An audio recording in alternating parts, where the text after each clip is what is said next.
Olá, boa noite a todos. Boa noite, Douglas Cavalcante. Nosso convidado de hoje, eu vou deixar que a Cláudia apresente para você. Gente, com grande Boa noite. alegria que a gente retorna com o Douglas, né, com esse filme Amor, belíssimo filme, belíssimo. E vou apresentar o Douglas para quem ainda não conhece. Douglas Cavalcante é psicanalista, fez parte do laboratório de pesquisa Leipzig, do PPG da Universidade de Fortaleza, juntamente à CLIO, Associação de Psicanálise, ministrou a palestra Tempos da Mera Dor, no Simpósio Internacional de Psicanálise em Garanhuns. E tendo, muito obrigada, mais recente, apresentado seu trabalho de conclusão de curso, O Lugar dos Amores Líquidos nos Tempos Online, do Online. Então, Douglas, seja muito bem-vindo, você sempre é muito bem-vindo aqui na CIP. Obrigado, meninas. Realmente muito. Eu tenho muito orgulho de estar aqui com vocês de novo. Eu acho que eu disse algo parecido com. Eu agradeço e agora publicamente a oportunidade de estar aqui, e eu agradeço de novo e mais uma vez publicamente a oportunidade de estar aqui. Eu estava aqui babando vocês antes de a gente começar a gravação, né, dizendo como eu gosto desse ambiente, comunidade psicanalítica que vocês criaram aqui com a CIP. E eu estou muito empolgado para a gente falar dos temas que a gente vai falar hoje aqui. Escolhi esse filme Amor, né? Amor. Eu gosto de trazer o nome no original porque ele traz muito uma concepção romântica, né? A gente não pode fugir da fala, da palavra, da cultura. E eu sinto muito isso no francês, né? Quando eu li uma vez Lolita, eu lembro que Lolita é uma personagem americana e o Humphrey, que é o homem que se apaixona pela Lolita, ele é francês. E o livro ele traz muito uma metáfora com a questão geográfica da época, que a França estava evoluindo muito devagar, né? Ela era muito tardia, enquanto os Estados Unidos estavam alavancando a todo vapor.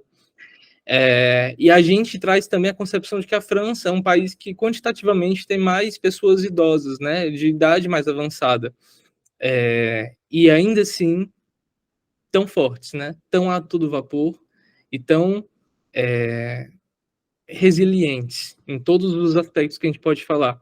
Isso tudo vai fazer sentido. Deixa eu compartilhar aqui, então, a minha tela para vocês poderem ver os slides que eu preparei para vocês. Vocês conseguem ver? Sim, dá para ver, sim. Então, Amu, esse filme, eu trouxe para a gente começar a pensar um pouquinho sobre tudo o que traz velhice, tudo que traz tempo, tudo que traz morte, tudo que traz o humano, né? O humano demasiadamente humano. Eu trouxe uma música para a gente aproveitar um pouco, de começar aquecido com a arte. As meninas sabem que eu não sei viver e falar e respirar e nada sem arte. Então, para mim, tudo tem que ter música, livro, poesia, desenho, pintura. Não dá para ficar sem, né? É o que resta da gente. Que bom que resta alguma coisa. Vamos começar aqui, então. Espero que vocês aproveitem bastante. Acho que muitos conhecem essa daqui. Vou botar aqui para começar.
O que será que me dá, que me pode por dentro? Será que me dá brota a flor da pele, será que me dá?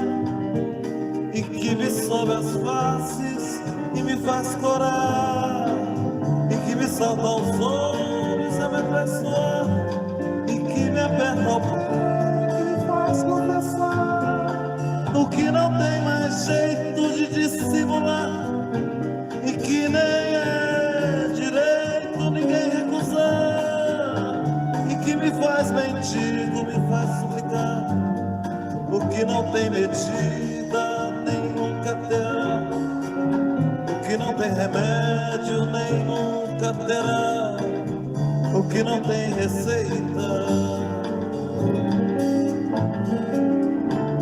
O que será que dá dentro da gente que não dizia, que desacata a gente, que é revelia, que é feito uma aguardente que não sacia, que é feito estar doente numa folia, que nem 10 mandamentos vão conciliar, nem todos os ungüentos vão aliviar, nem todos os quebrantos, toda alquimia, e nem todos os santos, será que será? O que não tem descanso nem nunca terá, o que não tem cansaço nem nunca terá, o que não tem limite.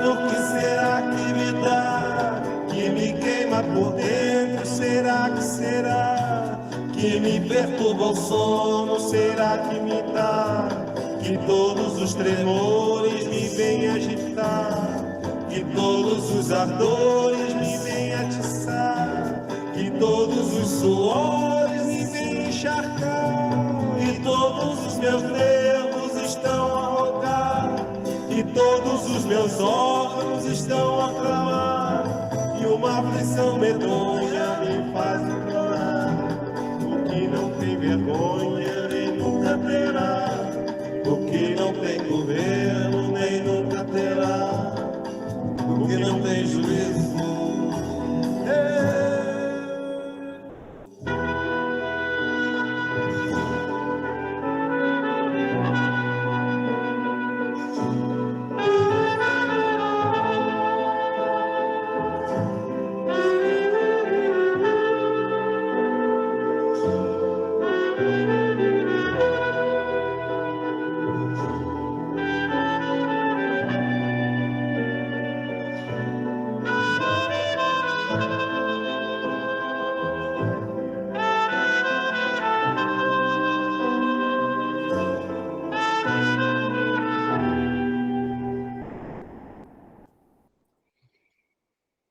Intenso, né? Eu acho mais intenso ainda o jeito que eles dois se olham. Meu Deus, eu sou apaixonado, alucinado, como diriam até uma novela, a Lucy Crazy pelo Chico Buarque, né? Tudo que ele traz é muito, é quase como se fosse a gente, né? Então, para trazer essa música, eu pensei que ela tinha a letra completamente psicanalítica, né? A letra dela, do começo ao fim, ela traz isso. Então, como puxar um resto dessa letra? Como puxar alguma coisa para poder falar disso? E eu peguei o final das estrofes. E ele traz que não tem certeza, nem nunca terá, o que não tem conserto, nem nunca terá, e o que não tem tamanho. O que não tem decência, nem nunca terá, o que não tem censura, nem nunca terá, o que não faz sentido. O que não tem governo, nem nunca terá, o que não tem vergonha, também nunca terá, e nem tem juízo. Então, a psicanálise, ela trabalha com o pior, né? Trabalha com buraco, ela trabalha com a pulsão, e não tem ninguém que domestique essa pulsão. Então, eu falei punção, inclusive, né? Assim, o jeito que chega é sempre muito fervente. E essa pulsão, ela não tem governo, ela não tem vergonha, ela não tem tempo, não tem mesura, não tem censura, decência, certeza, nem conserto, porque ela não é errada, ela não está doente, né? A pulsão, enquanto ela é. E a gente nem vê ela resta. Então, trazendo essa concepção, eu acho que a gente pode começar a falar um pouco das funções, das conjunções, né? Que tudo isso pode ressoar na gente um pouquinho. Eu acho que o meu intuito hoje é que a gente possa ressoar um pouquinho de um tema que já não é mais tão apagado, mas também não é de jeito nenhum tão falado, né? Então eu vou trazer aqui uma parte até do que a Simone de Beauvoir escreveu um livro dela nos anos 70, e ela queria quebrar um pouco o silêncio do que se dizia sobre a velhice. E hoje a gente já tem alguns ruídos, a gente tem muitos barulhos sendo feitos, muitos panelaços sendo feitos, mas não tem como a gente dizer que velhice é um tema bem falado. Eu trouxe o tema amor, né? Porque eu não vivo sem esse tema. Tudo que eu falo, eu dou um jeito de botar amor no meio, porque amor é tudo, né? O ódio é amor, o amor é amor, a indiferença também é amor, tudo é amor. A transferência é amor. A transferência é amor, né? A única coisa que não é amor é a morte, ou talvez seja, né? Então, é muito interessante, o amor está em tudo. Eu estava passando aqui errado. Eu trouxe também um trecho, o primeiro trecho de um livro que eu gosto muito. Esse livro é da Marguerite Duras e O Amante. Literalmente, a primeira parte do livro é essa. Eu vou ler com vocês aqui, tá? Certo dia, já na minha velhice, um homem se aproximou de mim e disse: eu a conheço há muito tempo, muito tempo. Todos dizem que era bela quando jovem. Vim dizer-lhe que para mim é mais bela hoje do que em sua juventude. Que eu gostava menos do seu rosto de moça que o deste de hoje, devastado. Muito cedo da minha vida ficou tarde demais. Quando tinha 18 anos já era tarde demais. Entre 18 e 25 anos, meu rosto tomou uma direção imprevista. Aos 18 anos envelheci. Não sei se é assim para todos, eu nunca perguntei. Esse envelhecimento foi brutal. Eu vi apossar-se dos meus traços um a um, alterar a relação que havia entre eles, aumentando o tamanho dos olhos, fazendo mais triste o olhar, mais definida a boca, marcando a testa com rugas profundas. Não é um rosto desfeito. O contorno é o mesmo, mas a matéria foi destruída. Eu tenho um rosto destruído. E Mário Quintana, ele traz uma frase que eu gosto muito também, que a idade é o menor sintoma de velhice. Então, envelhecer não significa ser velho. Dá para entender? Né? A psicanálise traz justamente isso.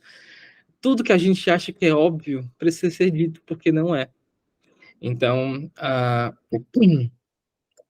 eu acho que esse buraco da pulsão, quando traz a velhice, né, ele é muito interessante, porque sempre que a gente fala de velhice, a gente carrega uma objeção. Ela sempre não consegue finalizar. Tem sempre alguma coisa que escapa. Né? Eu trouxe aqui a parte de que a Simone de Beauvoir fala: a velhice é existencial, não é cronológica. Ela não é sinônimo de morte lenta. Né? Viver não é morrer cada dia um pouco mais. A inércia, sim, é morte. Como diria Freud, né? O estado de nirvana, sim, é a ausência de tensão, é a ausência de tudo. Mas enquanto vivemos, estamos produzindo, nem que seja uma vivência adoecida. Né? Viver não é sinônimo de morte, e velhice também não é. E tem um trecho muito interessante no livro, depois eu posso passar para vocês a referência, que ele traz essa compreensão muito legal que eu não sabia, né? Por não ser minha língua mãe, nem língua secundária, nem terciária. Velho é sempre o outro ao qual não reconhecemos, nem a nós mesmos. Né? A palavra velho, vieux, em francês, guarda tanto a palavra vie, vida, como o pronome pessoal eles. Então, a velhice é vista como estranho familiar. A velhice está nos outros, não está em mim. Nunca vai estar. Né? Não tem conserto, não tem nome, não tem tempo, mas não é meu. Pode ser o que for, mas nunca vai estar em mim. E a velhice, inclusive, ela sempre vem pra gente pelo olho do outro, seja o outro, ou outrinho, o que for. Mas sempre a velhice chega pra gente, é sempre alguém que diz, tu tá com ruga, tu tá com olheira, ixi, teu braço tá caído, tá andando corcunda, tá mancando, tá atropelando as palavras, não tá escutando mais direito, né? É até aquelas concepções modernas, né? O idoso, o preferencial, o mais sábio, os eufemismos também, né? A boa idade, enfim. A gente tenta colocar tanto para fora essa velhice que nem no outro a gente consegue permitir. Então o outro não é velho, o outro ele é boa idade, o outro ele é o ancião do grupo, ele não é o velho. Tem sempre que ponderar de uma forma muito extrema, seja para deteriorar a imagem, a função social daquele sujeito, como aquele inválido, ou aquele que simplesmente é lapidado ao fim, né? Morto, digamos assim. Ô, Douglas, quando você fala agora nessa questão, né, da velhice, do velho, aí a gente vê a questão das universidades com pessoas que não são velhas, que estão, né, eu pelo menos, eu cheguei na psicologia já numa idade adulta, e hoje as pessoas sendo julgadas porque estão com 40, 50 anos fazendo o curso que desejam, que querem, porque acredito que antes não foi possível. Então, assim, e gente na terceira idade, vamos falar assim, em várias faculdades se encontra com 70 anos. Eu estava vendo um caso de uma senhora com 85 anos que terminou direito. O quanto é belo isso, o quanto é produtivo, o quanto é opção de vida. Então, assim, a produção de algo que poderia ser um sintoma e se torna uma pulsão de vida em vez de pulsão de morte. Porque finitude de vida, todos nós sabemos que existe. Sim. Mas, a partir desse olhar, uma pulsão de vida, você consegue escrever vários livros. A gente, inclusive, trago isso também mais tarde, mas já adiantando, a pulsão de vida é justamente isso, né? A gente não está morto.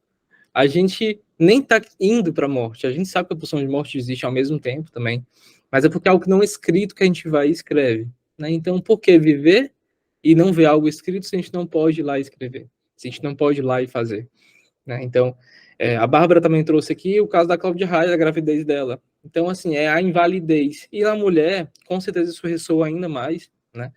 Esse corpo que já não deve, não pode mais. E aí tem todo o discurso camuflado, né? É perigoso para criança, como é que vai cuidar, enfim.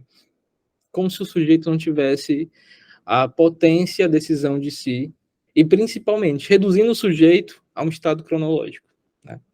É muito, muito complicado falar dessas coisas. E eu trago aqui um dos desenhistas que eu mais admiro nessa vida inteira, e ele é bem jovem, mas entende de uma dor velha, que eu diria. Ele é o Suzano Correia, e ele traz nesse aqui o homem tentando escapar para o próprio buraco em seu peito. Quem nunca, né? Quem nunca e quem não hoje? Todo dia, o tempo todo, a gente tenta escapar para o nosso próprio buraco. Porque a gente não quer criar mais buracos. Já falta tanto. Então vamos tamponar um buraco que já existe. Não vamos criar outro, não vamos aceitar.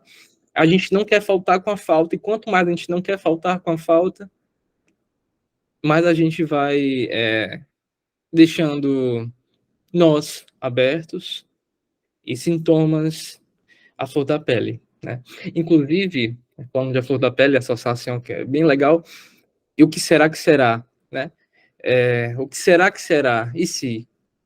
A gente pensa nisso o tempo todo, e não chega a canto nenhum, tem muita coisa. O Chico, uma vez, tem no próprio documentário que tem do DVD dele, que o nome é A Flor da Pele, ele falando sobre as mulheres, e ele fala, tem muita coisa que a gente fala, e não chega em canto nenhum. E retirando do contexto que ele gostaria de falar, a vida é isso, né? A gente fala e não chega em canto nenhum, mas chegou em algum canto. Isso é digno. E aí, para a gente começar a se contextualizar um pouco, eu trouxe a velhice nos tempos, um pouquinho, né? Para a gente conseguir entender um pouco de onde vem, já que é tão mal falado, mal falado e pouco falado, né? O primeiro texto no Ocidente conhecido sobre velhice é de 2500 a.C., e lá era associada à decadência total do corpo. Então, essa invalidez que hoje nós temos é tudo resto e resquício e sintoma desde cedo, né? E as razões para isso a gente consegue ver no rastro que foi se deixando da humanidade, né? Na Grécia Antiga, a gente tinha muito a admiração da sabedoria e a bondade, que se dizia, é o que eu falei do extremismo positivo ou negativo, né, sobre o sujeito velho. Então, trazia isso, mas também trazia muito as perdas de funções físicas, cognitivas, né? E aí o Hipócrates, ele traz, então, a ideia dos 4 humores, né? Tem um mobilial, enfim. E aí a velhice, então, para ele começava aos 56 anos, que é bem cedo. E a gente pode perceber que a velhice começava aos 56 lá com Hipócrates e até pouco tempo atrás ainda era, né? Então, assim, até pouco tempo atrás, 56, até hoje, talvez a gente possa ouvir alguém falar, fulano é senhor, é senhora, com 56. Com E 56. Com 56, né? E é um traço tão cultural de algo respeitoso que a gente não se liga muito se de fato a gente está construindo um sintoma enrijecido ou se a gente está perpetuando alguma coisa. Mas como, mais uma vez, e eu não vou cansar de repetir isso nessa apresentação, é o que nos resta, né? A gente não vai mudar o mundo, a gente está aqui fazendo um ensaio recortado do mundo. E na metáfora que Hipócrates fazia, então a velhice seria o inverno. E o inverno, ele é onde trava, né? Onde congela, enrijece, esfria, as temperaturas caem, né? Tudo cai, cai a força, cai a vitalidade, cai, enfim. Então era associada ainda mais e continuamente a uma decadência do corpo velho e da mente velha. Os textos bíblicos também não são homogêneos, né? Em alguns momentos eles vangloriam e outros eles fazem, como Eclesiastes, né? Tratam como lástima, né? É uma pena que esse sujeito envelheceu. E continuando sobre esse passo a passo, e chegando ao nosso fim dele, na Idade Média, a medicina ela pouco estudou, então se tornou uma higiene preventiva. Vamos evitar a velhice. Vamos fazer com que a velhice não aconteça. Mesmo sabendo que não tinha como evitar, né? Tratava-se de um incansável esforço. E aí surge a velhice modelo, né, com o renascentismo, e aí, diante de uma vida sóbria e regrada, a velhice seria bela. Então, essa bela velhice é uma velhice podada, uma velhice que não existe, uma velhice que é tamponada, silenciada, é uma velhice que simplesmente, eu não diria nem coadjuvante, mas apenas uma figura de um cenário, né? Um mero prêmio, um mero troféu, sem valor algum, que era preservado ali. Porque era importante manter o status, né? Nós tratamos bem nosso velho, nós temos uma história. O humano precisa, o mito precisa de história e histórias materiais também, né? E o que mais material que humano? Com geriatria, a medicina preventiva seja lugar terapêutica, mas tratando a velhice como uma patologia, e mais recentemente gerontologia, que diferencia inclusive os adoecimentos causados pela idade cronológica, juntos também com o processo de envelhecer. Então ela sai do posto de doença, né? Se agregando também aos pensamentos freudianos de retirar o humano total em sua totalidade de um contexto adoecido, né? Ou, quer dizer, um contexto errado, porque o ato falha aqui. O Freud simplesmente diz que estamos adoecidos o tempo todo, né? Patos, amar, paixão, não tem como fugir disso. Eu acho que eu estou tentando fugir. E aí, N. George, né?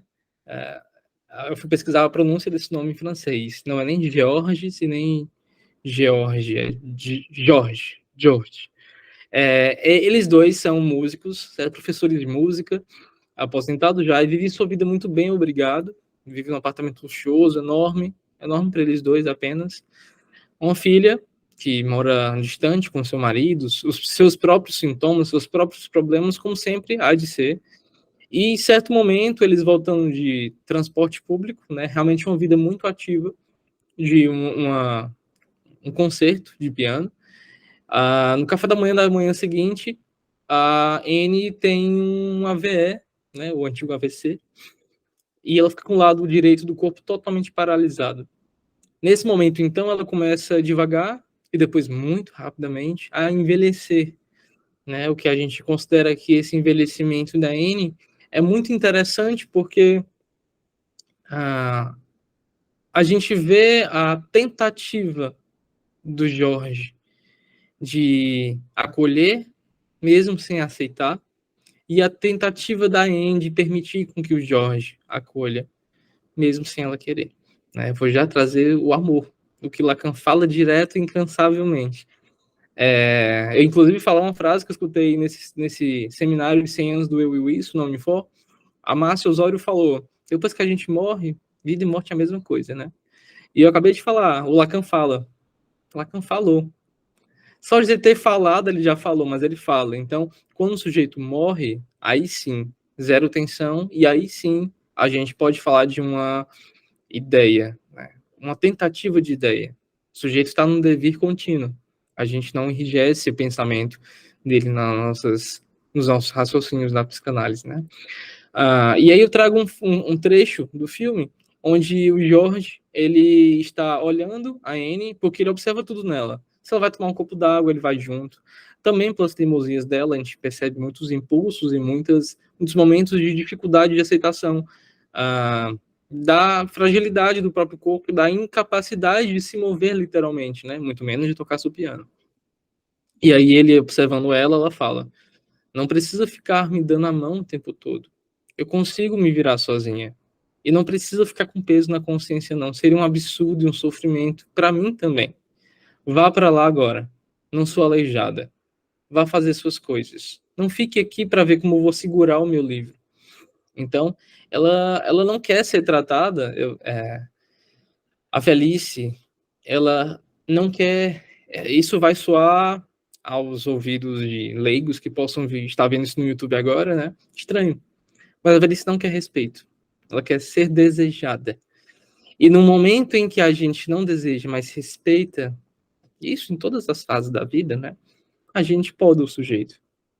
Um sujeito que sozinho já se poda. Então, é muito delicado você fazer isso, ainda mais nesse estado, né? A gente, quando traz a velhice, a gente traz essa concepção, né, de que é muito difícil, é uma fase mais complicada, mais dolorosa, mas, sinceramente, todas as fases são assim.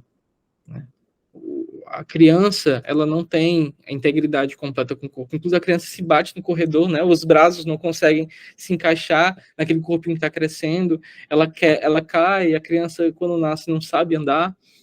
O adolescente nasce espinhas, no corpo feminino nasce peito, né? No corpo masculino, o pênis cresce. Tudo isso vai criando uma complicação identificatória com o próprio corpo. Na vida adulta também, as cobranças, a pressão, e enfim, e aí vai, né? Então, essas perdas advindas com o envelhecimento exigem sempre um trabalho de luto. É o encontro do sujeito com o real do tempo, quando o tempo marcado pela referência fálica derrapa. E o sujeito luta nesse luto. Eu achei muito interessante, como eu nunca tinha pensado nessa referência. Né? A gente está dentro da língua e faz total sentido para mim, pelo menos, que no luto a gente luta, né? No luto a gente acha que está parado, mas não. O luto é um intenso processo de luta, que pode sim ter uma resolução agradável, como não. Então o sujeito luta e faz rearranjos de trabalhos que teceu para enfrentar o real, que ainda assim podem derrapar junto com vários ideais. Então, no momento em que a Anne se vê completamente impossibilitada de se fazer como sempre fez, de lavar sua louça, de tocar seu piano, de ler seu livro, de botar sua roupa, de tudo que ela pensa em fazer, e a gente vê no filme ela fazendo com muito gosto, altamente natural, ela fica nessa, né, angústia. E angústia é quando a falta. Tá? A cobertura fantasmática não envolve mais, e ela cai no real, que é sem sentido. Eu sou o Douglas. Só aí temos uma mitologia enorme. Só aí a gente tem um mito individual do Douglas, né? Que bom, neurótico.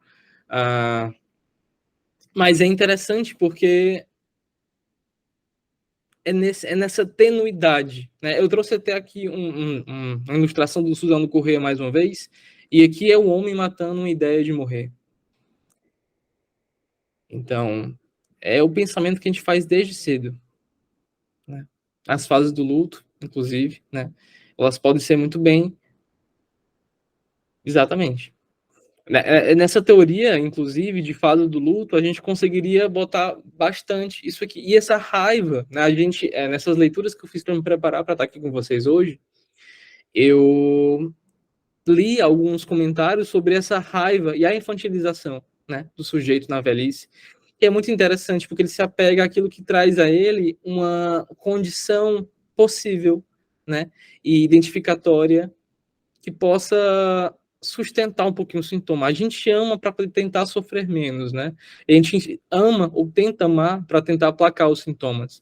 Então, essa raiva que o idoso tem, esses típicos jeitos de velho, né? A raiva, a birra, ou simplesmente a carência, a mufinez, como a gente fala aqui, pelo menos no Ceará, né? Um sujeito é mufino, um sujeito é anuviado demais, né?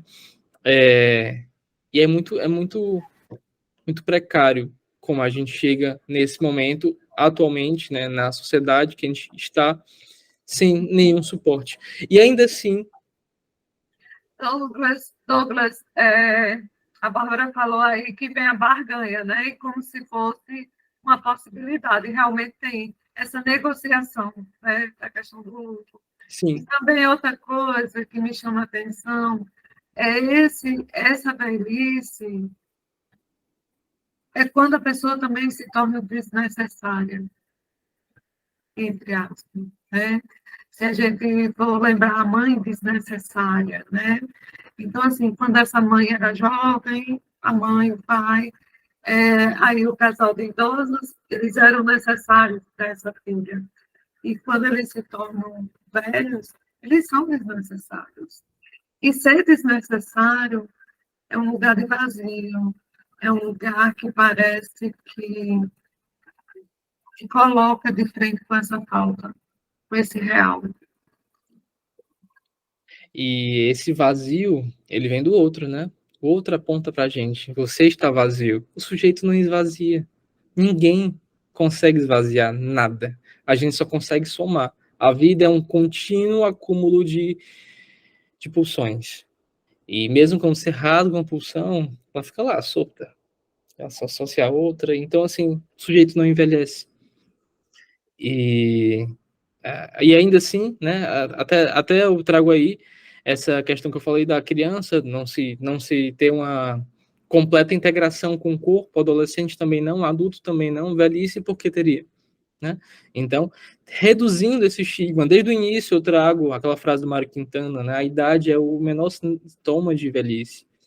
A gente tem que tratar o assunto velhice, sim, falando do velho, porque, enfim, tá fugindo de quê? Sim, a velhice se associa muito ao velho, mas não somente, né? Inclusive, adolescentes ou adultos ainda um pouco mais novos com Alzheimer. Então, ele é um sintoma da velhice. Ele é uma defesa associada à velhice, mas não necessariamente a pessoa é velha, né? O sujeito não envelhece, e aí aquela frase que eu trouxe, a velhice quer ser olhada com respeito. E mais uma arte do Suzano, onde ele bota o homem olhando para o passado e para o futuro, debruçado no infinito instante.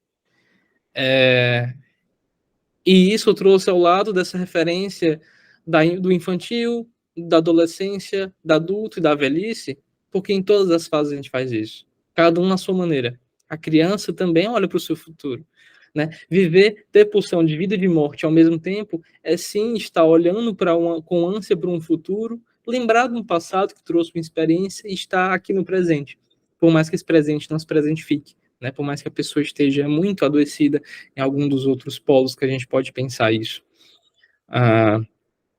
Eu trago aqui uma cena do filme, e é muito interessante como esse autor, esse diretor, ele é o autor, né?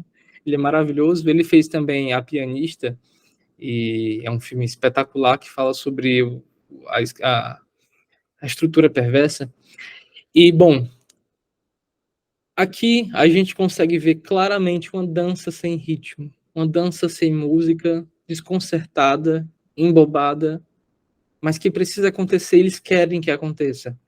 É desconfortável de ver, inclusive, e talvez por eu ser muito jovem, eu não consiga, inclusive, delimitar se esse desconforto é porque eu não quero chegar nisso, é porque eu tenho amados que estão nisso, ou simplesmente porque é desconfortável, né? Algumas coisas são o que são. O Freud falava, às vezes um charuto é só um charuto.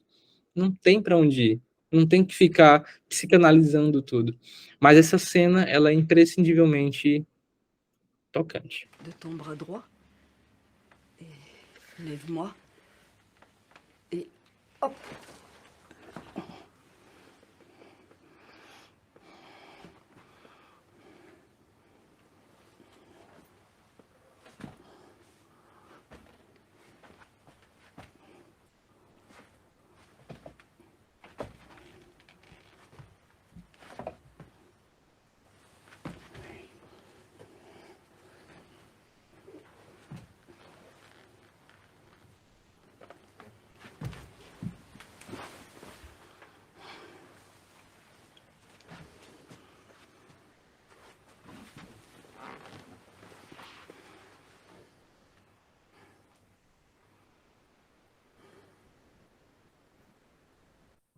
É cansativo para eles, né?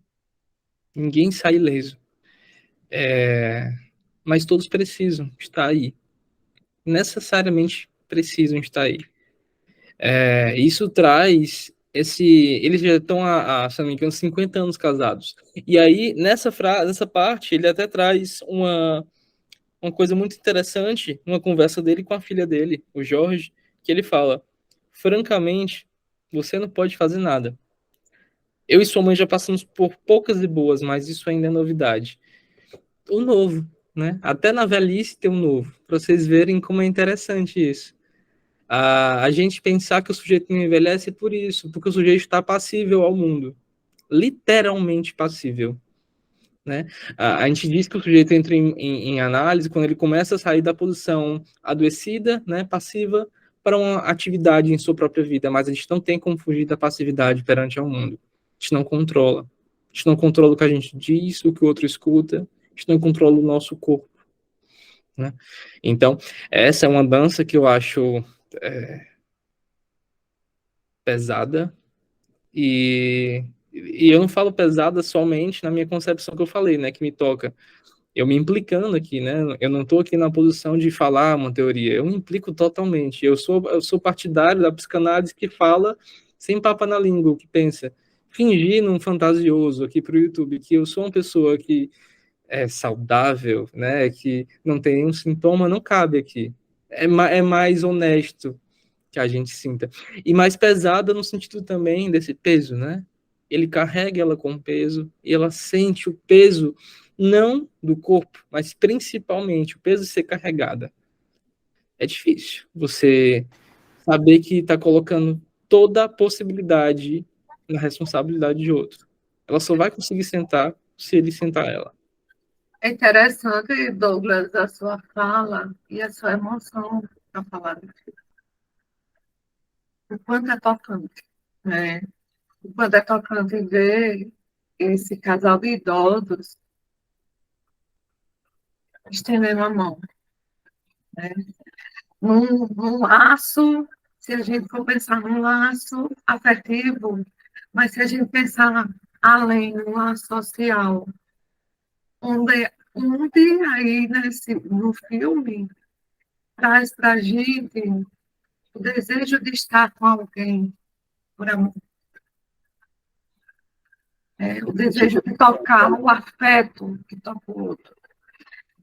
E assim, dá para a gente imaginar o que está acontecendo hoje. Onde é que está esse afeto? Onde é que foram parar as nossas ações diante do outro? E o quanto é importante estar aqui nesse índice hoje. Como você também, para mim, esse filme é tocante e me toca a tua fala. De ver que, sim, é possível quando se deseja repulsão de vida. É preciso não ceder ao desejo, né? Se a gente cede, o real vem, e o real não é fácil, não porque o real dói, não porque o real é pesado, mas porque o real é o real. Não tem fantasia. Tem a música do Chico, né? Sem fantasia. Então, eu até estava falando, acho que eu me perdi na fala, que eu sou Douglas. Isso já é minha mitologia. Eu não sou. Se eu não tivesse nome, isso não é compatível com o mundo, né? A pessoa não ter nome. Eu nunca vi isso. Socialmente, todos temos alguma definição. Esse banho de cultura, né? Então, para alguém eu sou algo. E aí só eu sei o que é o Douglas. Douglas não é. Acho que no mundo de Sofia que perguntam quem é você? E ela não faço ideia. Porque de fato, né? É nosso. E tudo que é nosso não é. A gente tem que perguntar para um outro. E aí, o que é que eu sou? Para onde é que eu vou?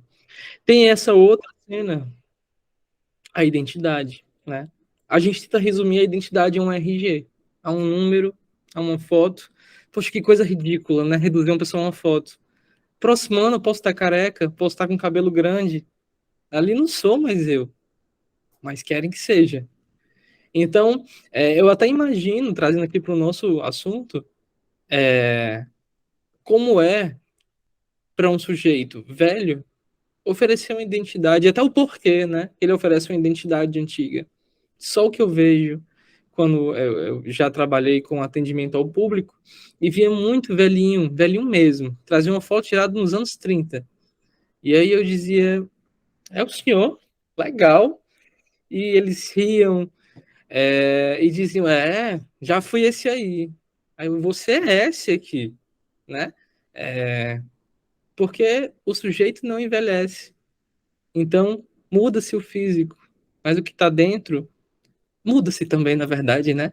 Eu acho que a única forma que a gente tem de mudar, de ser nós mesmos, na verdade, é aceitar que mudamos. Quando a gente aceita a mudança, a gente continua sendo quem somos. E tocante isso. Muda-se, não deixando de ser sujeitos. Né? Não, Por deixa. isso que ele não envelhece, por isso que ele não morre também. O sujeito não morre. Não é à toa que nós estamos falando aqui hoje do sujeito Lacan. O homem Lacan morreu, mas o sujeito Lacan está aqui, vivíssimo. Né? Vivíssimo. Cada vez mais vivo. E falando de muda, né, que você falou, muda-se. Muda de cobra, muda de qualquer inseto, muda de roupa, muda de carne, muda-se de células, mas não se morre, né? Então, trocamos tudo. Trocamos a identidade, RG, trocamos a identidade visual, mas não nos trocamos. A gente não consegue. O Freud fala, não vou lembrar agora o texto, que eu acho que é mal-estar na civilização, que ele fala que o humano tem uma ânsia desesperada por viver. Não, é irredutível dele isso. E principalmente um desespero pavoroso da mudança. Então, nessa segunda cena de dança aqui, a gente consegue ver essa dor do mudar, né? E principalmente do Jorge vendo N mudar, e ele tentando refazer nesse processo de luto já, né? Essa luta mais acelerada. Ele tenta fazer com que seja simplesmente fácil, e não é. Mas ele está ali, disposto, disponível. Eu acho que não existe ato de amor maior. Isso com o analista proanalisando, seja com o pai e a mãe, seja com o filho e uma mãe, presença, né? E quando você me falou, Mônica, sobre onde está esse afeto, justamente esse, né? Porque afetação todos temos, né? Ninguém vive sem afeto. Agora, esse afeto, por onde andas? Mais tarde no Globo Repórter, né? Por que não te vejo? Tem até uma música do Toquinho, não, do Vinícius, que fala onde anda você? Vou já cantar isso para afeto, né? Pelo amor de Deus, em que bar você está? Vou te procurar por aí sem descansar. E a qualidade de presença, né, Douglas? Porque, assim, qualidade de presença é que faz com que o outro se depare com esse outro, né? Então, assim, sim, o afeto, mas a qualidade. Não importa se você, a gente está falando aqui da velhice, se você passa meia hora com o idoso, mas você precisa estar ali presente, Sim. né? Com qualidade de presença. E esse filme também me lembra um filme que eu gosto muito, Como Eu Era Antes de Você. Sim. Adoro. Fala de uma forma maravilhosa sobre justamente isso, né?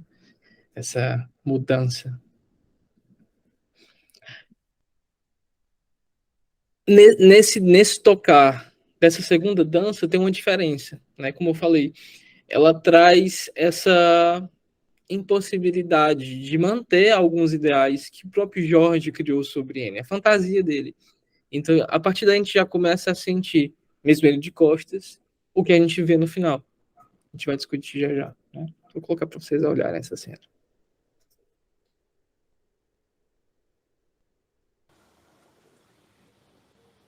Tu viens, s'il te plaît? Oui.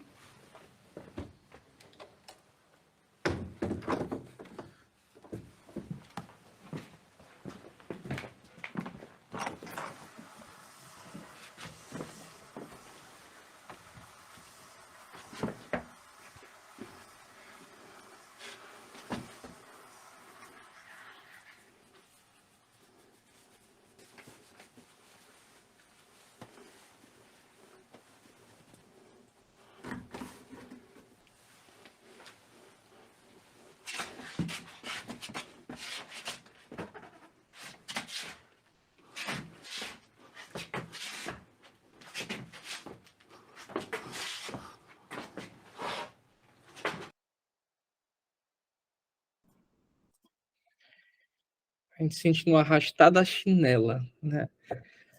O cansaço cada vez maior, o peso de fazer o que se faz e a necessidade.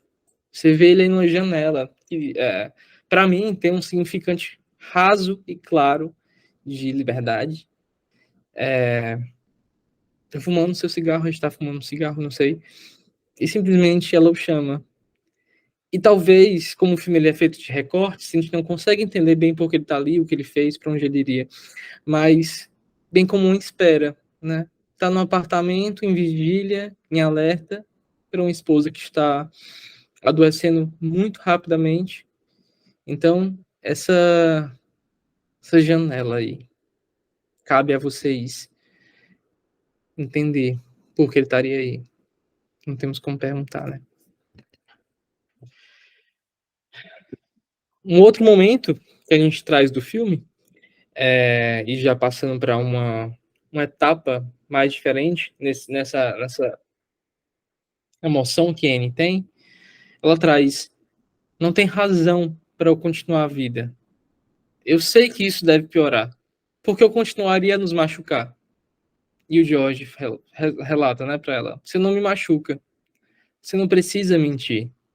Mas e se fosse comigo? A imaginação e a realidade têm poucas coisas em comum. Mas você está melhorando a cada dia. Eu não quero mais. Você faz um esforço comovente para me facilitar as coisas, mas eu não quero. Para o meu bem, eu não quero. Né? Então, amar dá o que não se tem a quem tão pouco o quer.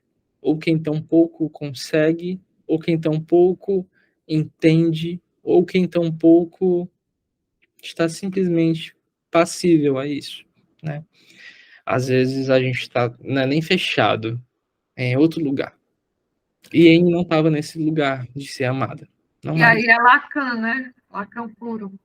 Lacan aqui, entrando no Meet. E é interessante a gente pensar essa sensação dela justamente por isso daqui. A balada de Narayama Eu vou trazer isso, depois a gente volta a falar daquela cena, certo? Esse filme é um filme dos anos 70, eu acho. Ele foi uma recomendação também de uma dessas leituras que eu fiz procurando sobre velhice.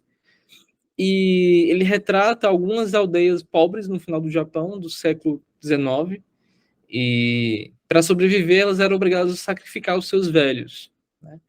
Não importando a cronologia, velho por velho, sacrifica, né? De que forma? Levava eles às montanhas da morte, no inverno. Os idosos eram ali abandonados, entregues à fome e ao frio, morrendo sozinhos. Então, Orin, né? Essa dita velha, nos seus 70 anos de idade, está em pleno vigor, ara, colhe, pesca, cozinha, tece e conserva seus dentes intactos. E o neto, inclusive, brinca de mau tom, né, com ela, falando que ela é a velha dos 33 dentes. Então, é interessante como ele coloca a velhice dela num patamar de mal visto, sendo que ela está totalmente aceitável, né? E aí, Orin, ela apressa a velhice dela, não aceita esse fim de estou pleno vigor, quebra os dentes, amarteladas, e assim pode ser levada à Montanha da Morte, para ser largada, assim o filho dela o faz, né? Então, quando Anne sente essa sensação, não é a mesma coisa, né? Anne não estava pleno vigor, como Orin, mas as duas dividem algo em comum. Esse mesmo meio social. Anne está no Ocidente, Orin no Oriente, mas todos consideram a velhice um momento de se despregar. Como diz assim, tu envelheceu, agora aceita a morte. Morre aí.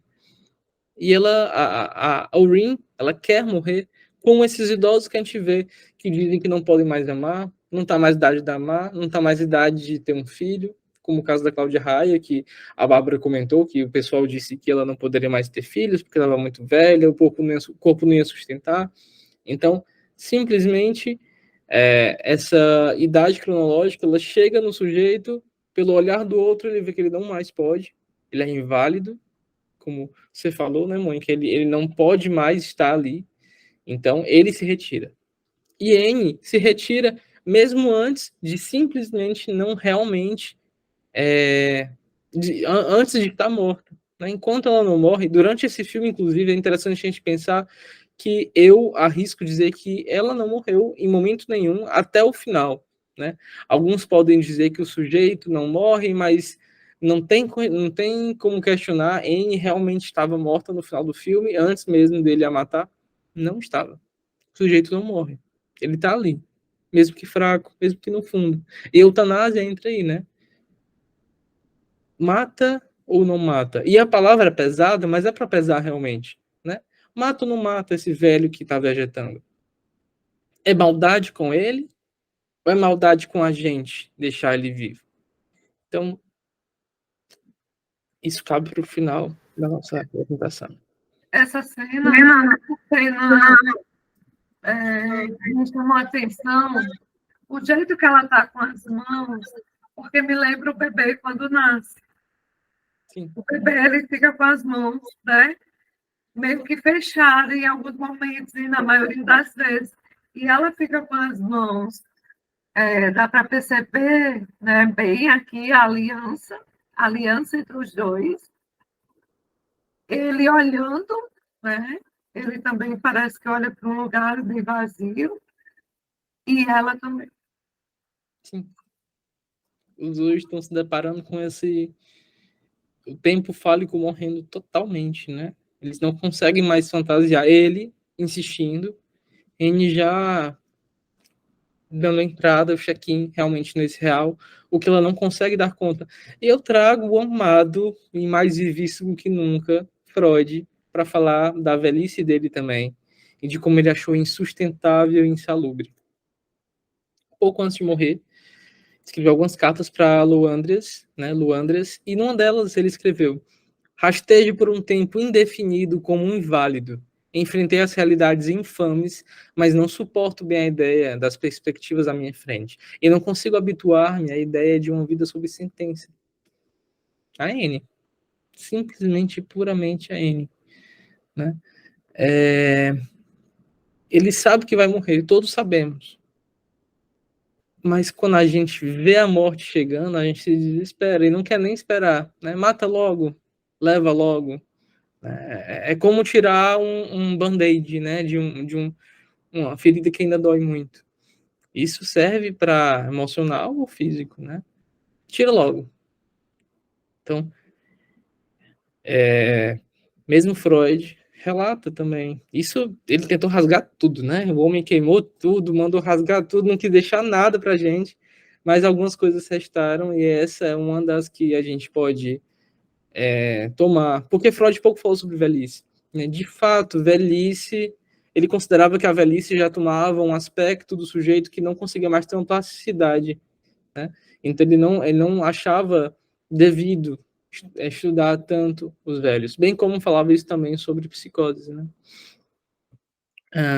E eu trago aqui um texto que é espetacular, é uma peça de teatro, O Rei Está Morrendo, do Eugênio Ionesco, e nessa peça, é uma peça curta, e a peça começa com os criados do rei dizendo, você vai morrer, olha, tá chegando aí, tá vindo aí, vem aí até o final do espetáculo, você morre. E o rei desesperado, né? E aí, quando dizem pela primeira vez, você está morrendo, rei. Ele fala, eu vou morrer sim, vou morrer. Daqui a 40 anos, 50 anos, 300 anos depois. Quando eu quiser, quando eu tiver tempo, quando eu decidir, enquanto esperamos, vamos aos assuntos do rei. E aí, depois de convencido de que sua morte estava chegando aceleradamente até o final do espetáculo, é legal pensar esse espetáculo, né? A morte imita a morte, a vida imita a arte, a morte imita a arte, tudo se imita, mas principalmente a nossa vida é um espetáculo. Nós somos mitos, nós somos histórias, nós somos ficções, e não existe nada mais real que a ficção. Né? A única coisa que é real é a ficção, justamente porque é nela que a gente consegue fazer alguma coisa. O real nem existe, porque ele não é. Né? Ele é vazio. E aí o rei fala, prometeram-me que eu só morreria quando eu mesmo decidisse. E Margarida, uma das criadas, fala, é porque eles pensavam que você decidiria mais cedo, você se acostumou com a autoridade e é preciso que decida a força. Então o rei fala, enganaram-me, eu deveria ter sido avisado. E Margarida ressoa, você foi avisado, mas você me avisou cedo demais e me advertiu tarde demais. Eu não quero morrer. Eu não queria morrer. Mas você se permite adiar, rei. Aos 20 anos, você dizia que ia esperar os 40 para começar a preparação. Aos 40 anos, pensas que és o primeiro a morrer? E Maria fala, todo mundo é o primeiro a morrer. Né? A nossa dor sempre é a dor mor. E a nossa morte sempre façam que, o rei próprio fala, façam com que lembrem de mim. Né? Não permitam que me esqueçam. Perpetuem o meu sujeito, perpetuem minha imagem. E você me avisou cedo demais e me advertiu tarde demais, é isso da morte bater na porta. Né? E tem um livro infantil muito incrível, que é Pode Chorar, Coração, mas Fique Inteiro. Esse livro ele é impecável, um livrinho de 20 páginas infantis, e ele traz a ideia de umas crianças que contam a morte de uma avó, e como Mil e Uma Noites, né? Essas crianças, com a morte, ficam enrolando. A senhora não quer um pouco de café? A senhora não quer um pouco disso? Ah, mas por que morrer? E o que é morrer? E a morte fica... Douglas, com licença, você pode repetir o nome do livro? Eu sou Neide. Posso. Neide, o nome é Pode Chorar, Coração, mas Fique Inteiro. Ok, obrigada. De nada. E nesse contexto, é um livro bem rapidinho, mas a mensagem é tão profunda, né, que eu delirei lendo ele várias vezes e relendo, porque é justamente isso. O que mais o Jorge fez do que retardar a morte da esposa? Né?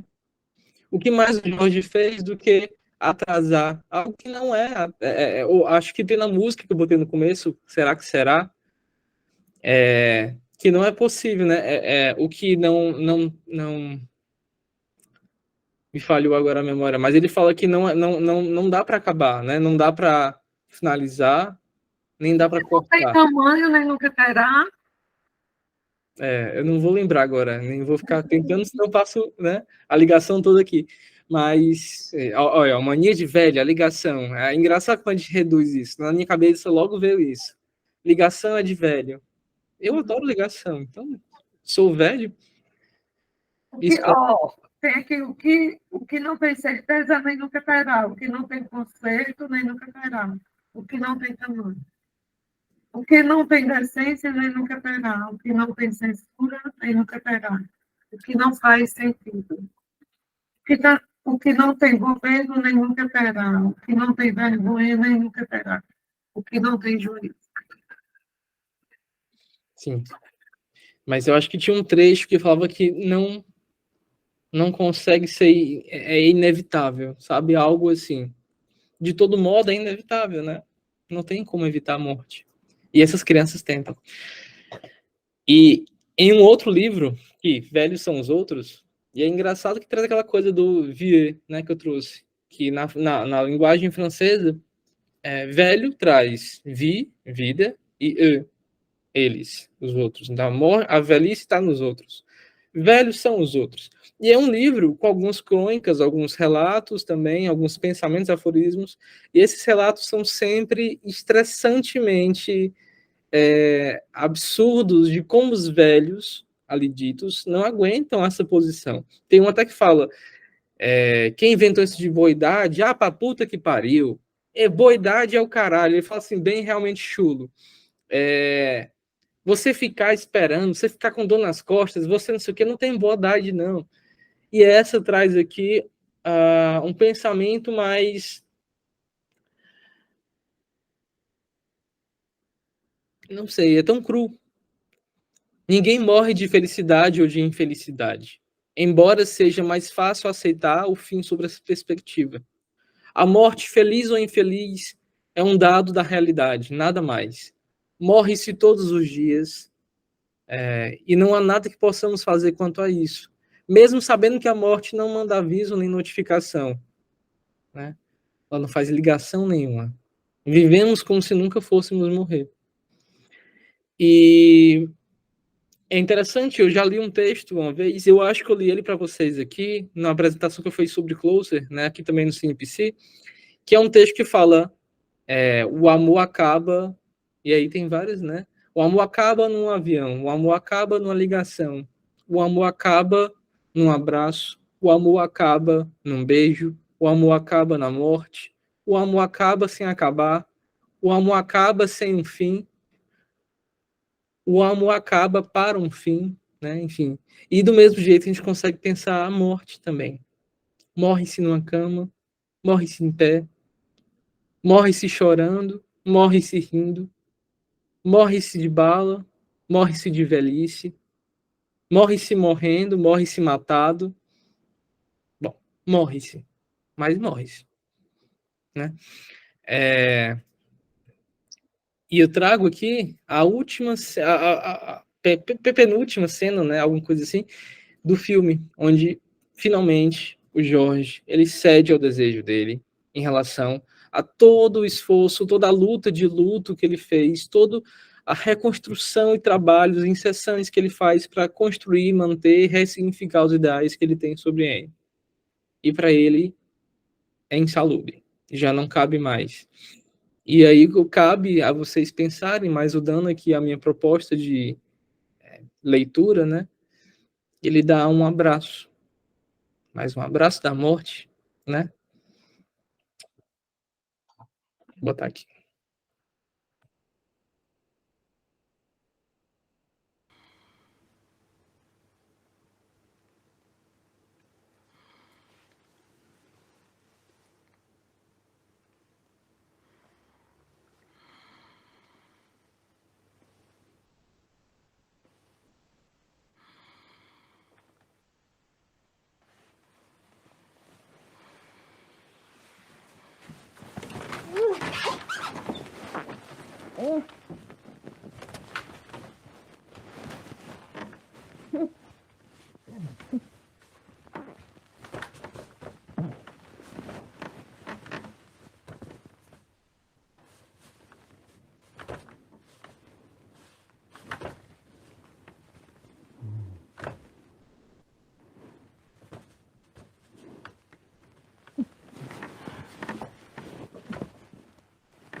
É pesado. Essa vocês têm que me perdoar, mas eu tô rindo para não chorar aqui, né? Um abraço de morte é como um beijo da morte, né? Existem várias mitologias que trazem isso. Aquele beijo que suga, suga até o fim. E traz a concepção de eutanásia aqui também muito forte, né? Era melhor matá-la? Mas matar com as próprias mãos? Defendendo o diabo, né? Bom, enfim, né? Não vou ser o que vou dar o parecer final aqui, mas... E nem vou dar parecer nenhum, na verdade. Eu vou causar aqui o pensamento e o sintoma de cada um para vir à tona, porque quando a gente fala sobre morte, como eu falei, né, mais cedo, falar de morte é falar de vida. É a finitude que nos confronta, né? É porque é algo que não está escrito, que a gente escreve, é por algo que não está inventado, que a gente inventa. É assim, a gente usa o desamparo para caminhar durante a vida. Se não tem buraco nenhum, não tem nenhum de botar nada, né? Um instante completo não cabe livro nenhum. Por aí você já tira. Né? Um copo cheio não cabe mais água. Então, e tem uma coisa que a gente tem certeza na vida, aquela frase clichê, né? É morrer. É que a gente vai morrer. Do mesmo jeito, para ser feliz a gente precisa fazer por onde? Para ser triste, basta deitar numa cama. A fome vai trazer a fraqueza, que vai trazer a tristeza, que vai trazer a saudade. A morte também chega naturalmente. A vida não chega, a vida tá. A vida tá correndo. Pega uma ampulheta e gira. Acaba. Porque realmente tudo acaba, né? E quando chega-se a morte, como eu falei, depois da morte, vida e morte é a mesma coisa. Mas adianta. Nós sujeitos presos, né? Nesse orgânico psíquico que o Freud tanto brigou com o Jung, né? Jung,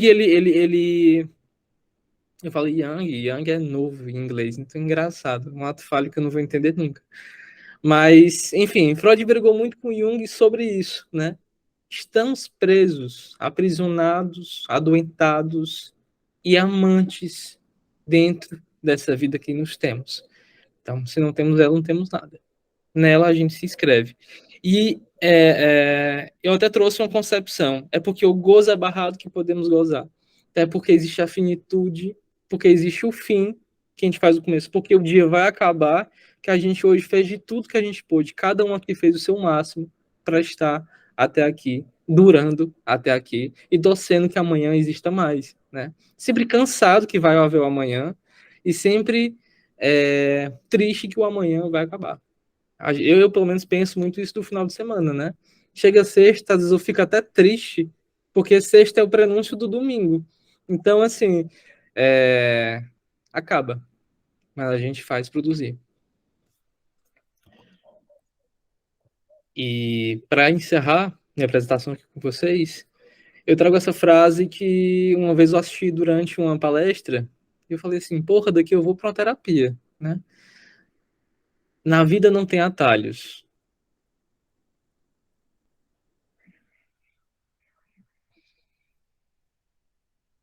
Não se pula nada. Simplesmente não tem atalho.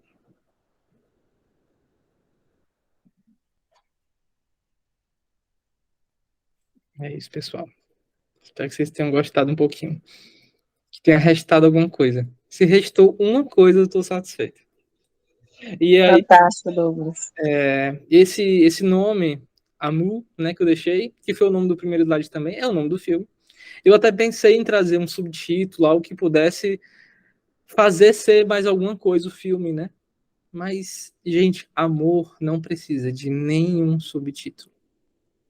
Não tem nada que consiga satisfazer mais do que o próprio nome, que ainda é totalmente incompleto. Amor, ele é tudo e é nada. Ele só não é o vazio. Vazio não é sinônimo de amor. Finalmente é isso.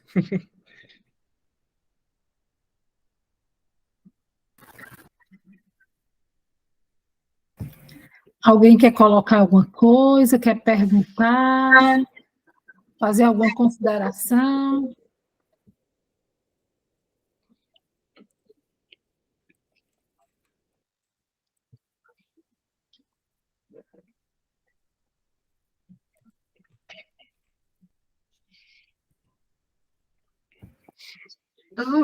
Tá, eu já vou fazer a consideração antes que alguém pergunte, eu queria tirar alguma dúvida, brilhante sua apresentação. Muito obrigada. Né, por estar com a CIP, comigo, com a Cláudia e com as meninas, por ter aceito o convite, além do feito. Não foi só uma apresentação, veio da alma. Então, assim, é um que você traz em sua fala. Que você traz e apresenta um filme, como você disse, com a cena top, talvez impactante, claro, mas que você tão bem esmiuçou tanto a psicanálise quanto o filme. Parabéns. Obrigada.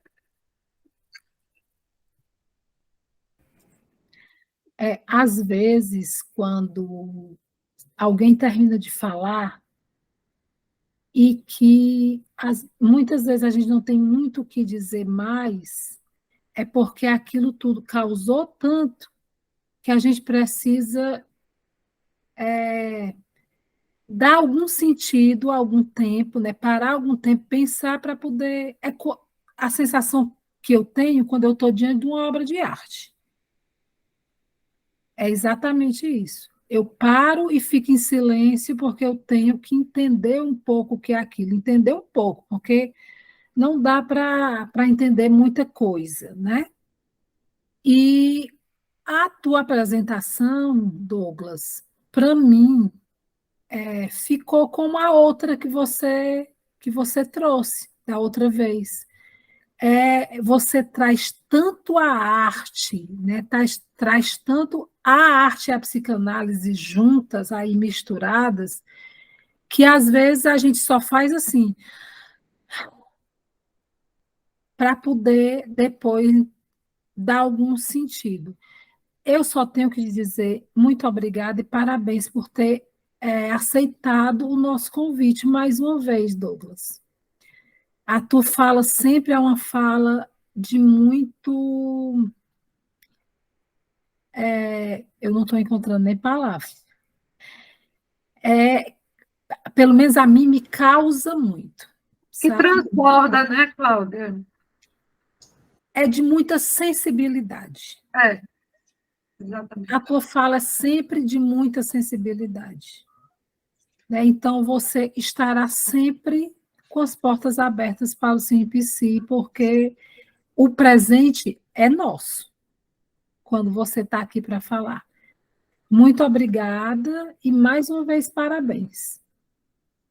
Douglas, eu não assisti, desculpe, eu entrei atrasado, estou no consultório, nós entramos atrasado. Eu espero que elas mandem, né, essa discussão para a gente, para eu poder, né, assistir. Mas vai ficar no YouTube, vai. Viu? Todos os filmes estão lá no nosso canal. Dele fica lá também. O outro que ele também apresentou, se você quiser, você pode acessar lá, tá? Tá, mas no YouTube da CIP. No YouTube da CIP. Tá. Mas eu vou falar um pouquinho do filme, né? Que o filme eu assisti ontem à noite, consegui assistir porque as meninas me ajudaram, né? Para eu entrar no Google. Mas o quanto esse filme é lindo, né? Eu acho assim, as cenas, a fotografia e embutido todo um mistério dentro disso, mas o que o filme fez com o nosso ser, a emoção que nos causou em cada cena, né? Que ao mesmo tempo que a gente chegou impactando com um casal forte, né? Culto, assim, uma casa mostrando uma sala de estar cheia de livros, né? E no desenrolar do filme, a gente vai vendo a fragilidade, né? E essa questão do abandono, essa filha tão longe, querendo ser tão próxima, mas tão longe, e o amor deles, né? Uma coisa assim que o quanto um dependia do outro em tudo, né? Não é só em corpo que eu estou falando, né? Mas nessa coisa da relação, mas que foi mostrando uma fragilidade, porque a hora que ela bateu um tapa na cara dela, aquela coisa incitou um ódio em nós, né? Pelo menos em mim, né? Uma coisa que era amor virou ódio. Então, o quanto esse filme mexeu com as nossas emoções foi muito forte, né? E depois, essa coisa dele sufocá-la com o travesseiro, eu falo, nossa, ao mesmo tempo que você fala que amor é esse, você fala, é um grande amor, né? Porque ele fez com as próprias mãos, fazendo com que ela parasse de sofrer, porque foi depois de uma cena em que ela falava, dói, dói, dói muito, dói muito, dói muito. Então, o quanto ele se preparou, né, para poder aceitar, porque tem uma cena que ela vai tentar um suicídio na janela, né, e não consegue, né, que ele fica revoltado com aquilo, mas depois disso amadureceu, né, ele deixou esse amor se esvairir e para fazer o ato e sufocá-la com o travesseiro. Então, o quanto isso, como eu não vi essa discussão, eu estou loucamente esperando para ouvir o que você vai falar sobre essa cena, que me chocou, me impactou muito, entendeu? E o quanto nos impactou também no sentido da velhice, né? Dessa coisa, da nossa própria finitude, o quanto a gente se deparou com a nossa própria fragilidade, a nossa própria finitude. E é uma coisa, né, Douglas, meu nome é Jussara, e que eu percebi no filme, né, é que muitos de nós também estamos vivendo isso com nossos pais, né, essa finitude, né, e quanto o amor envolve, quanto o desamparo está presente, né, e como que a gente lida com essas questões, né, que evoca raiva, amor, pena, desamor, né? Desespero, o que eu faço, o que ela pensa, o que pensaria. Então, assim, é um filme, eu acho que é uma escolha. Eu procurei, assim, no Prime Video, não achei, fiquei desesperada. Aí eu consegui assistir pelo celular. E aí fiquei pensando, né, que filme que você escolheu? Né? Eu acho que ele traz muitas coisas que que eu estou pensando ainda nele. Né? Eu acho que eu vou até assistir ela de perguntou novo. Assim, o que será que ele vai discutir no filme? Porque A gente tem consultório junto, tá? Então ela falou à tarde assim, eu quero ver o que ele vai discutir nesse filme. Porque é muita coisa, né? Se a gente pegar, como você coloca, né? Ele abre tantos leques para a gente. Se a gente quiser ficar num ponto só, a gente fica, mas a gente não dá conta do tanto das emoções que vai provocando na gente, né? E a questão da pomba, gente. Alguém prestou atenção na pomba? Dele sufocar a pomba com o cobertor. É muito rico, entendeu? E a carta que ele deixa, né?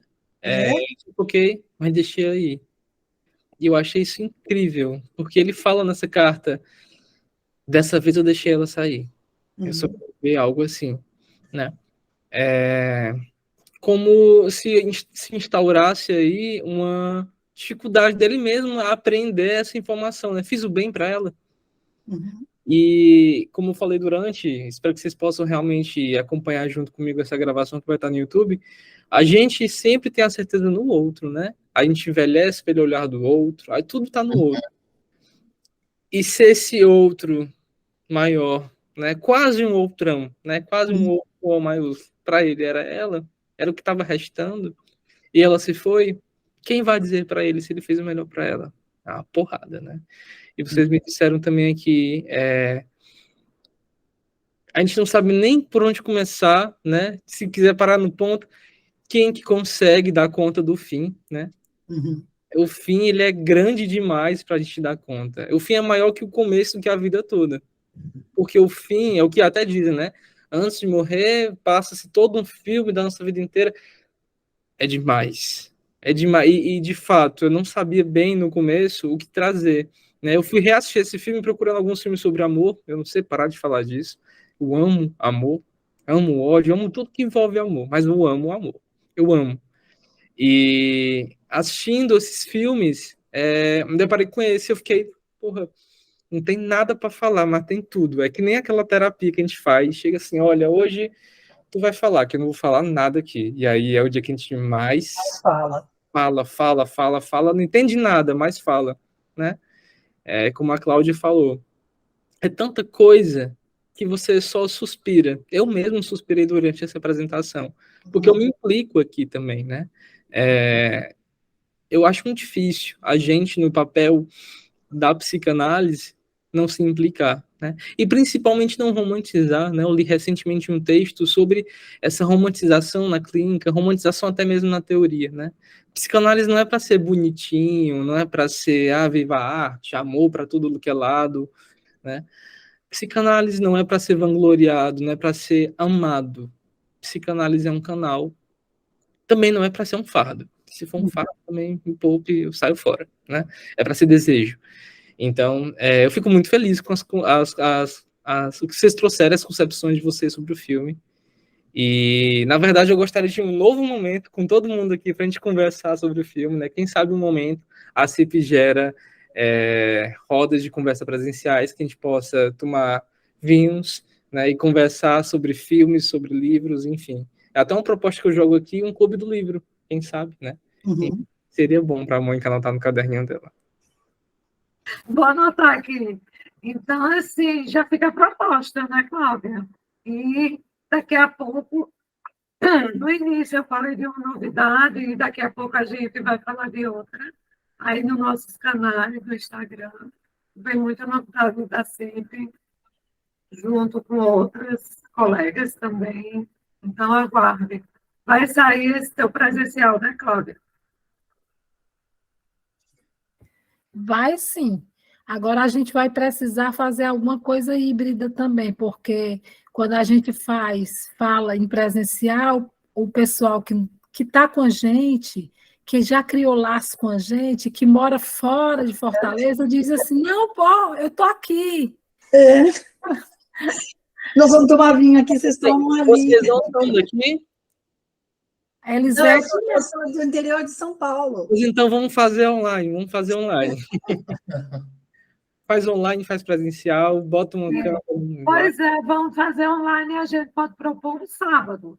É uma ideia. Toma o vinho aí, né, Elisete? Isso. E a gente toma o vinho aqui. A gente toma vinho. Qual é a tua cidade? Piracicaba, é o interior de São Paulo. Olha só, bacana. Pois é. Então vamos pensar, né, Douglas, Cláudia? Mas a escolha do filme foi muito boa, tá? O título, Amor, para mim, depois desse filme, teve uma conotação diferente, tá? E depois eu vou acrescentar isso na sua discussão. Mas é realmente assim, a dimensão do amor, que ela chega do amor ao ódio, do ódio ao amor.